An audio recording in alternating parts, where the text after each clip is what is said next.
victims. And instead of crying over this cracker, where's the outrage over pedophile priests and all the other problems that your church is doing, like supporting global gag rules and failing to and working in opposition to proper sex prophylactic sex education, things like that? Where's the outrage over that? Somebody steals a cracker and you guys lose your minds. And Bill Donahue from the Catholic League is way up at the top of the lost your mind list. So P.Z. Myers of the Fringula blog, who was on a nonprofit show recently, decided to take him to task for this and just said, you know, hey, it's a cracker, get over it, and made fun of them and said that, you know, if somebody could score him some consecrated communion wafers, he'd be happy to desecrate them and post them about them on his blog. And I support PZ for that, but the Catholics went nuts again and started a letter writing campaign to the president of the university where PZ works, possibly asking him to be fired or lose his job or whatever. So some of us... That's a tactic that the Catholic League uses. Well, I mean, what he did was he exercised protected speech. They can't possibly go after him for that. So they're going to try and affect his livelihood by going after him. And, you know, they're going to throw their weight around and try and strong-arm a university.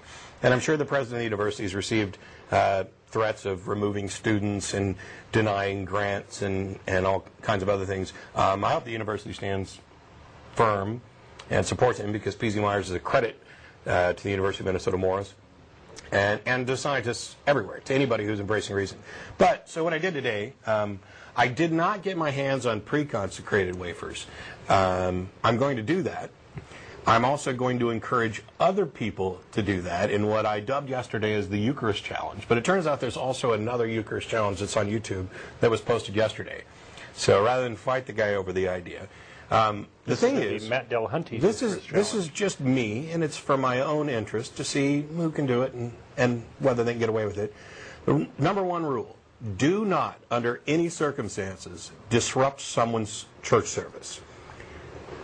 I can't stress that enough. I won't even consider any videos or talk about in any kind of positive light, no matter how creative you are, if you disrupt their church service. These people have a constitutional right to exercise their crazy beliefs. They need to, if you go in there and act as a disruption, you make the rest of us look bad during their service. All you need to do is go in to a Catholic Mass and walk out with one of those after it's been consecrated by a priest, because that's, of course, when it becomes the host.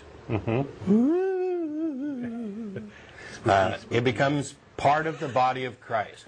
Now, I don't think DNA analysis and other lab tests will show that these ever become anything more than the bits of wheat flour and water, tasteless crap that they are. But if you can get out with one and videotape yourself with it, you can post it on YouTube and send it. Also, you can get creative. If you could get like a whole bunch of these, you could maybe mold them into like a little Jesus voodoo doll. Because we got, I mean, so I actually, being an ordained minister, I'm going to go ahead and on my own consecrate. I have a whole bunch of them here. I don't know if you can see it. How'd you get to be ordained, man? Online, 3 minutes, Universal Life Church, easy as pie. I can forgive sins. According to the website, I can forgive sins, conduct marriages, funeral ceremonies, and I'm going to consecrate communion wafers. So I consecrate thee, all of you. I know priests do it one at a time, but I'm way better. So now we've got consecrated communion wafers. Which here, would you? Oh, thank you. Try one. We're gonna be rude and eat on TV, but they're pretty tasteless pieces of crap, really. Like cardboard. They are. And by the way, just to prove that I'm magic, that atheism is magic, and that these crackers are truly consecrated now, I'm gonna go ahead and you can zoom in a little more.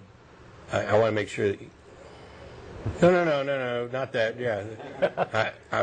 If you rip these crackers, now that I've consecrated them, they are so unholy because of the atheist blessing that they will actually go back together just like that into one piece. Ooh, ah. But, yeah, it's, you know, I'm going to have a lot of fun with this. By the way, Jesus goes good with cheese. Okay. Got some good queso on that. Okay, what body part was that? It wasn't an organ. That one, actually, I don't like organs. I mean, I'm hoping to avoid like spleen and liver and things like that. I think that was an earlobe. Oh, okay. What happens if you're allergic to wheat? Yeah, the celiac disease. And the Catholic Church evidently requires that they be made of wheat, although maybe they. We were talking at breakfast. You know, are they meat or are they vegetable? They're vegetable first, and then after I consecrate them, they become meat. They become meat, and yes. you know. So the vegetarians are excluded here too, right? Not just the celiac.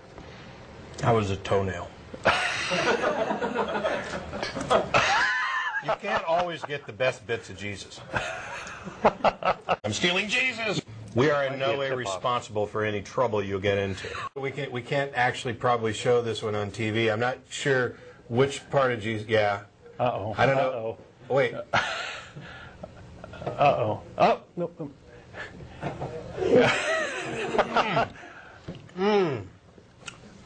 So we're not quite sure what part that was. Well, there's the force gun. Uh-oh. Gee. Was he Jewish? I'm confused.